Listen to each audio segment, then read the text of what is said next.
আমি চাই আজকের এই মাহফিল তোমাদের জন্য সৌভাগ্য বয়ে নিয়ে আসুক। আমি চাই না তোমাদের আড্ডা, প্রেমিকাদের সাথে সাক্ষাৎ, মোবাইলে ব্যস্ত হওয়া থেকে বিরত থেকে তোমরা এখানে আসছো, আমি চাই না এটা বিফল হয়ে যাক। আমি চাই তোমাদের এই সাক্ষাৎ আমার সাথে কল্যাণ বয়ে নিয়ে আসুক তোমাদেরও আমার। মনোযোগ দিয়ে শোনো ভাইরা আমার, জেনা ব্যভিচারে লিপ্ত হয়েও না। ব্যভিচার একটি মারাত্মক অপরাধ। হত্যার পর ইসলামে ব্যভিচারের অবস্থান। কেন? জেনা ব্যভিচারে মানুষের বংশমর্যাদা ঠিক থাকে না, বংশ বিস্তার থাকে না, কে কার সন্তান এটা ঠিক থাকে না, মানুষের বংশ পরম্পরা এগিয়ে নিয়ে যায় না। শোনো আমার ভাই, আল্লাহ তাআলা কোরআনুল কারীমে বলছে, মনোযোগ দিয়ে শোনো, ওয়াল্লাযীনা লা ইয়াদউনা মা'আল্লাহি ইলাহান আখার, আর যারা আল্লাহ তাআলার পাশাপাশি অন্য কাউকে ইবাদত করে না, ওয়ালা ইয়াকতুলুনা আন-নাফসাল্লাতী হারামাল্লাহ ইল্লা বিল হক, এবং যারা হত্যা করে না শরীয়ত সম্মত কারণ ছাড়া। এটা কি তুমি বুঝছো? ভুল বুঝিও না এই আয়াতকে। মানে আল্লাহ বলছে যে যারা আল্লাহ তাআলার সাথে অন্য কাউকে শরীক করে না, কি করে না, এবং যথাযথ কারণ ছাড়া অন্য কাউকে হত্যা করে না।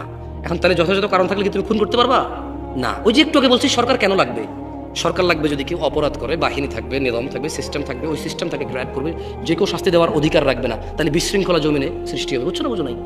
গভর্নমেন্টের কাজ হচ্ছে যে অন্যায় করেছে তাকে গ্র্যাব করা, ধরে নিয়ে আসা, তাকে যথাযথ শাস্তির সম্মুখীন করা, যাতে অন্য মানুষের জন্য উদাহরণ হয়, অন্য মানুষ যাতে এই কাজে আগ্রহী না হয়। বুঝতে পারছি?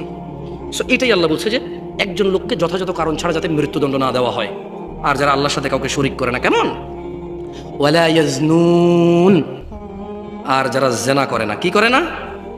জেনা করে না। দেখছো, শিরিক, হত্যা, জেনা। বুঝতে পারছো?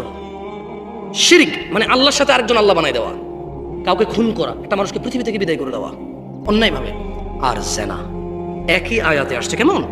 দেখো, মনোযোগ দিয়ে শোনো। আব্দুল্লাহ ইবনে মাসউদ রাদিয়াল্লাহু আনহু কে? আমি 10 মিনিট সময় নেব, তোমাদের উপর বিদায় নিয়ে নেব ইনশাআল্লাহ। চেয়ারম্যান সাহেব আছে, সবাই আসো। সারা রাত কথা বললে কোনো লাভ নাই, ওয়াল্লাহি কোনো লাভ নাই, ওয়াল্লাহি কোনো লাভ নাই। গত 40 বছর তো এখানে মুরব্বী আছে যাদের বয়স 60 বছর, তারা শুনছে মাহফিল। আমি যদি আজকে জিজ্ঞেস করি 2টা হাদিস বলেন, একটা পারবে না। আমি সারা রাত বলে করবো কি? এর চেয়ে ভালো মনোযোগ দিয়ে 10 মিনিট শোনো, বিদায় করো, খাওয়া দাওয়া করে চলে যাই। তোমরাও চলে যাও, ঘুমায় যাও, ফজর পড়ো। 3টা পর্যন্ত মোবাইল চালালে 2 ঘন্টা অপেক্ষা করে ফজর পড়ে ঘুমায় যাও, তোমাদের ইচ্ছা। আব্দুল্লাহ ইবনে মাসউদ রাদিয়াল্লাহু আনহু থেকে বর্ণিত। কার থেকে? তিনি বলেন, আল্লাহ নবী সাল্লাল্লাহু আলাইহি ওয়াসাল্লাম বলেছেন, জৈনিক ব্যক্তি আল্লাহর নবী সাল্লাল্লাহু আলাইহি ওয়াসাল্লামকে জিজ্ঞেস করলো, হে আল্লাহর রাসূল। তো তিনি ওনার চাচাকে বললো যে যুদ্ধের ঝান্ডা ছিল। তিনি চাচাকে বললো যে চাচা আপনি কোথায় যাচ্ছেন? তো চাচা জবাবে বলল, বাআসানি রাসূলুল্লাহ সাল্লাল্লাহু আলাইহি ওয়াসাল্লাম। চাচা বলল, আমাকে আল্লাহর নবী এক ব্যক্তির নিকট পাঠিয়েছেন। কেন? ইলা রাজুলিন নাকাহা ইমরাআতা আবিহ ফাআমারানি আন আদরিবা উকুবাহ ওয়া আখাযাহু মালাহ। বলল যে আমাকে আল্লাহর নবী পাঠাইছে এক ব্যক্তির কাছে, যে তার বাপের স্ত্রীকে কি করেছে? বিবাহ করেছে। আল্লাহর নবী বলেছে তার মাথাটাকে গর্দান থেকে একদম আলাদা করে দিবা, আর তার যত সমস্ত আছে তার সব কি করবা? জব্দ করে রাষ্ট্রীয় সম্পদে যোগ করে দাও। সে তার মায়ের, সে তার সৎমাকে বিয়ে করেছে। একটা জিনিস চিন্তা করেন তো, বিয়ে হালাল কিনা? সৎমাকে বিয়ে করা হারাম, জেনা না, বিয়ে করেছে। আল্লাহ নবী বছর গর্দান ফেলে দাও, সম্পদ নিয়ে নাও। এই সমাজে বহু ছেলে বয়সে বড়, বাবা দ্বিতীয় বিয়ে করেছে, সৎমাদের সাথে আজে বাজে সম্পর্ক রাখার কামনা রাখে, বাসনা রাখে। ইন্না লিল্লাহি ওয়া ইন্না ইলাইহি রাজিউন। তাহলে যারা মাহরাম, মানে যাদেরকে বিবাহ করা হারাম, বিবাহ করলে আল্লাহ নবী বলছে গর্দান উড়াই দাও, তার সম্পদ নিয়ে নাও তার। তাইলে বিবাহ তো হালাল জিনিস, কিন্তু এদেরকে বিবাহ করলে বলছে গর্দান উড়াই দাও, সম্পদ নিয়ে নাও। তাহলে এই যে আমরা সমাজে মামা, ভাগ্নি, ভাতিজি, চাচা ইত্যাদি ইত্যাদি, ইন্না লিল্লাহি ওয়া ইন্না ইলাইহি রাজিউন, জানা, এটা তো আরো কত বড় জঘন্য পাপ। তাহলে চিন্তা করে দেখেন। আল্লাহ তাআলা আমাদেরকে বোঝার তৌফিক দান করুন। আমি আজকে এখান থেকে বিদায় নেব একটা হাদিস পড়ে। দেখেন আপনাদের কোনো কাজে আসে কিনা এই হাদিসটা। আমি চেষ্টা করবো আপনাদের মুখস্থ করে দিতে, যদি আপনারা মুখস্থ করতে চান। মুখস্থ করতে রাজি আছেন? তাহলে সবাই মক্তবের মতো, মক্তবে যেভাবে পড়েছেন আমার সাথে সেভাবে পড়বেন, এরপর আমি বিদায় নেব। কেমন? তোমরা জেনে নাও, আন সাঈদ ইবনুল মুসাইয়িব রাদিয়াল্লাহু আনহু, সাঈদ ইবনুল মুসাইয়িব রাদিয়াল্লাহু আনহু থেকে বর্ণিত, তিনি বলেন, আন্না রাসূলুল্লাহ সাল্লাল্লাহু আলাইহি ওয়াসাল্লাম, আল্লাহর রাসূল সাল্লাল্লাহু আলাইহি ওয়াসাল্লাম বলেছেন, বাইনানা ওয়া বাইনাল মুনাফিকিন, বাইনানা ওয়াবাইনাল মুনাফিকিন, বাইনানা মানে মুসলমান, ওয়াবাইনাল মুনাফিকিন মানে মিথ্যুক মুসলমান, বাইনানা মানে আল্লাহর নবীর উম্মত, ওয়াবাইনাল মুনাফিক মানে যারা মিথ্যা মিথ্যা দাবি করে, বাইনানা মানে আল্লাহ তাআলার উপরে যারা ঈমান এনেছে, ওয়াবাইনাল মুনাফিক যারা মিথ্যা মিথ্যা বলে, মুখ দিয়ে বলে, অন্তর থেকে নয়। শুহুদুল ইশা ওয়াস সুবহ, ঈমানদার হচ্ছে ঈশার নামাজ এবং ফজরের নামাজে উপস্থিত হয়, যে ফজর এবং ঈশায় উপস্থিত হয় না সে হচ্ছে মুনাফিক। কেন সে ফজর এবং ঈশায় উপস্থিত হতে পারে না? আল্লাহর নবী বলছেন লা ইয়াস্তাতিউনাহুমা, মুনাফিক ফজরে যেতে পারে না, ঈশায় যেতে পারে না, ওর জন্য কঠিন হয়। মুসলমান হয়ে কারা কারা মৃত্যুবরণ করতে চায়? বাইনাল আবিদি ওয়া বাইনাল কুফরি তারকুস সালাহ। মুসলমান আর অমুসলমান, মুমিন আর কাফির, মুমিন আর মুশরিক, মুমিন আর মুনাফিক, তারকুস সালাহ। যে নামাজ ছেড়ে দিয়েছে, যে নামাজ ছেড়ে দিয়েছে সে ইসলাম থেকে বের হয়ে গেছে। আর যে নামাজ ছাড়েনি, শত অন্যায় অবিচার পাপ থাকবে, আল্লাহর সাথে তার সাথে ক্ষমা চাইবে, আল্লাহ মাফ করবে, আর করবে না প্রতিশ্রুতি দেবে, আবার মানুষ হিসেবে দুর্বল হয়ে যাবে, আবার আল্লাহর কাছে মাপ চাইবে, লজ্জা পাবে না, আল্লাহ আবার মাফ করবে। এরপর এক পর্যায়ে আল্লাহ ঘোষণা দিয়েছে ইল্লা মান তাব, অতএব যে ব্যক্তি তার সমস্ত গুনাহ থেকে ফিরে আসে, ওয়া আমানা, আল্লাহর প্রতি ঈমান আনে, ওয়া আমিলা আমালান সলিহা, তার গুনাহ যত কিছুই হোক সে যদি ফিরে আসে, ঈমান আনে, মাপ চায়, ভালো কাজ করে, ফাউলাইকা ইউবাদদিলুল্লাহ সাইয়্যাতিহিম হাসানাত। এই যে লোকটা বলল জেনা করবে না, আবার করছে, চেষ্টা করছে না করার হয়ে গেছে, নেশা করবে না আবার করছে, সর্বোচ্চ চেষ্টা করেছে না করার কিন্তু হয়ে গেছে। এই যে লোকটা নামাজ মিস করে ফেলেছে, চেষ্টা করেছে সর্বোচ্চ পড়ার, হঠাৎ বেখেয়ালি হয়ে মিস হয়ে গেছে, আবার শুরু করেছে, একবারও আল্লাহর কাছে মাপ চাইতে লজ্জা পাইনি, একবারও ভাবিনি আমার মতো গুনাহগার কি আছে, আমার এত গুনাহ আল্লাহ কিভাবে মাফ করবে, আমার মতো গুনাহগার মানুষকে কি আল্লাহ মাফ করবে, এইরকম সে ভাবে নাই। সে বলেছে আল্লাহ আমি তো দূরের কথাই, পুরো পৃথিবীর সব গুনাহগারকে যদি তুমি মাফ করে দাও তোমার কি লস বলো, আমার কি উচিত তোমার কাছে লজ্জা পাওয়া? অসম্ভব আল্লাহ, তুমি তো মাফ করবে, তো যাবো কার কাছে বলো?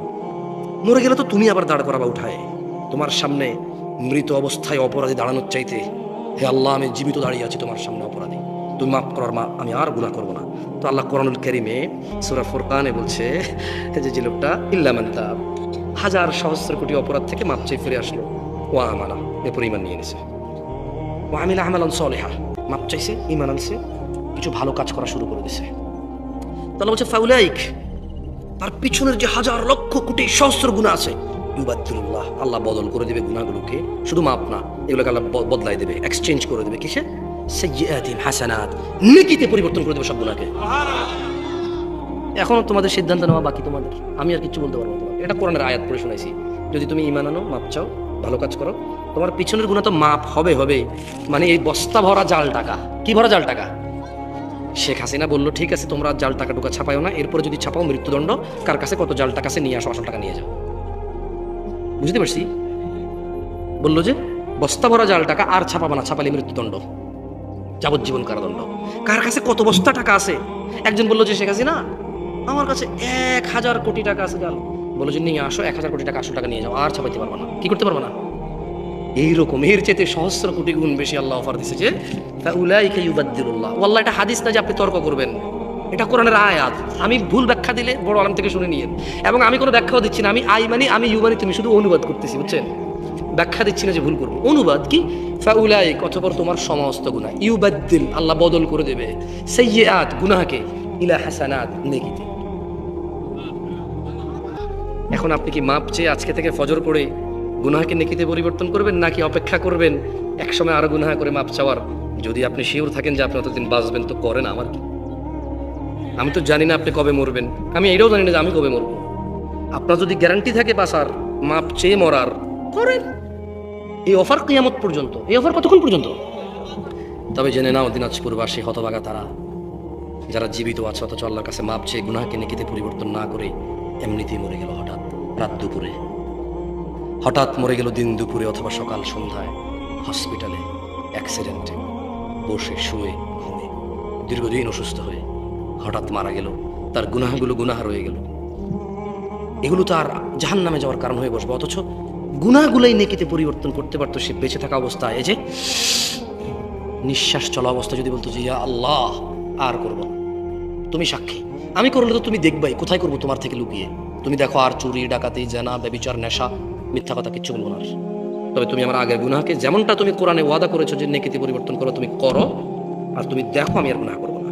বলেন আন আবি হুরায়রা রাদিয়াল্লাহু ক্বাল, আবু হুরায়রা রাদিয়াল্লাহু আনহু থেকে বর্ণিত, তিনি বলেন আল্লাহর নবী সাল্লাল্লাহু আলাইহি সাল্লাম বলেছেন, বলেন সবাই বলেন। সাহাবীর নাম কি? কে বলেছে? রাসূল সাল্লাল্লাহু আলাইহি ওয়াসাল্লাম বলেছে। কি বলেছে বলেন? বলেন লা ইয়াজনি জানি। জোরে বলেন, এটা মুখস্থ করেন, খুবই ইম্পর্টেন্ট। আপনি তো মনে করেন যে খালি কোরআন মাজিদ উল্টা পড়লে ইমান চলে যায়। আপনি খালি মনে করেন যে গরু, গায় ইত্যাদি ইত্যাদির কাছে সিজদা দিলে ইমান চলে যায়। হ্যাঁ, ওগুলো তো ইমান যায়, কিন্তু আপনি অবাক হয়ে যাবেন এই হাদিস পড়লে যে আর কি কি কাজে ইমান চলে যায় মানুষের, আর কোন কোন কাজ করলে ইমান থাকে না। আপনি অবাক হয়ে যাবেন ছোট্ট একটা হাদিস পড়লে। বলেন লা ইয়াজনি জানি হিনা ইউজনি ওয়া হুয়া মুমিন। কোন জিনাকারী মুমিন অবস্থায় জিনা করে না।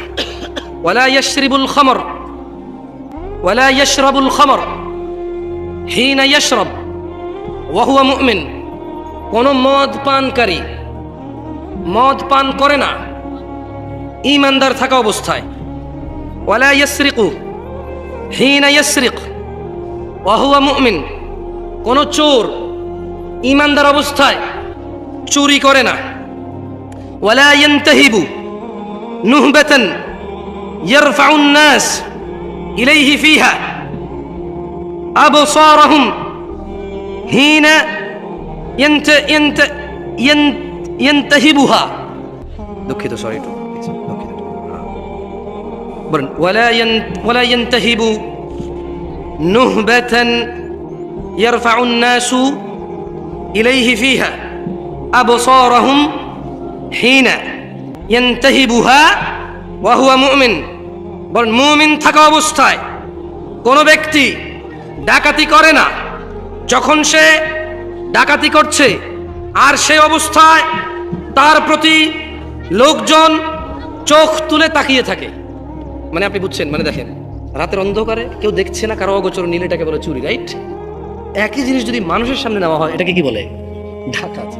তো আল্লাহ নবী বলছে জানাকারী জানা করার অবস্থা কি থাকে না? কি থাকে না? নেশাখোর নেশা করার অবস্থায় কি থাকে না? চোর চুরি করার অবস্থায় কি থাকে না? মুসলমান হয়ে কারা কারা মরতে চান? মাশাআল্লাহ আলাইকুম, হাত নামাতে। চুরি করা যাবে না, কি করা যাবে না? জানা করা যাবে না, কি করা যাবে না? ডাকাতি করা যাবে না, নেশা করা যাবে না। কারণ আপনি যদি নেশা করেন ঈমান তখন চলে যায়, ওই অবস্থায় মারা গেলে আপনি ফিনিশ। আপনি কি? আপনি ফিনিশ। লাস্ট একটা হাদিস, এটা জানা সম্পর্কে, এটা মুখস্থ করে এরপর আমি নামাজ নিয়ে একটা হাদিস মুখস্থ করে চলে যাবো ইনশাআল্লাহ। দেখেন, মনোযোগ দিয়ে শোনেন। আন আয়েশা রাদিয়াল্লাহু আনহা আন্না রাসূলুল্লাহি সাল্লাল্লাহু আলাইহি ওয়াসাল্লাম ইয়া উম্মাতা মুহাম্মদ।